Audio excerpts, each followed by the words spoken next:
15वें तीर्थंकर श्री धर्मनाथ भगवान की कथा। जैन धर्म के 15वें तीर्थंकर भगवान धर्मनाथ स्वामी सत्य, धर्म और करुणा के महान प्रतीक थे। उनका जीवन मानव को धर्म के मार्ग पर चलने और आत्म कल्याण की प्रेरणा देता है। जन्म और परिवार। भगवान धर्मनाथ का जन्म अयोध्या नगरी में हुआ था। उनके पिता का नाम राजा भानु और माता का नाम रानी सुव्रता था। जन्म के समय स्वर्ग से देवताओं ने आकर मंगल उत्सव मनाया, क्योंकि एक महान आत्मा का अवतरण हुआ था। बचपन और गुण।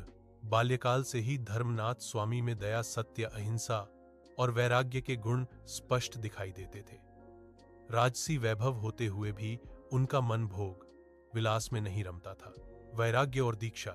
एक दिन जीवन की नश्वरता को समझकर भगवान धर्मनाथ ने संसार का त्याग कर दीक्षा ग्रहण की। उन्होंने कठोर तपस्या की और इंद्रियों पर पूर्ण विजय प्राप्त की। केवल ज्ञान की प्राप्ति। दीर्घ तपस्या के पश्चात भगवान धर्मनाथ को केवल ज्ञान की प्राप्ति हुई। वे त्रिकालदर्शी बने और संसार को सत्य का मार्ग दिखाने लगे। उपदेश।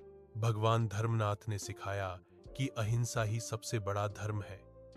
सत्य और संयम से आत्मा शुद्ध होती है।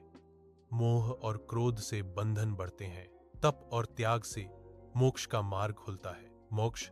दीर्घकाल तक धर्म का प्रचार करने के बाद भगवान धर्मनाथ स्वामी ने सम्मेद शिखरजी पारसनाथ पर्वत से मोक्ष प्राप्त किया। उन्होंने जन्म मरण के बंधन से सदा के लिए मुक्ति पाई। शिक्षा। धर्म, सत्य और अहिंसा के मार्ग पर चलकर हर जीव आत्मशांति और मोक्ष प्राप्त कर सकता है।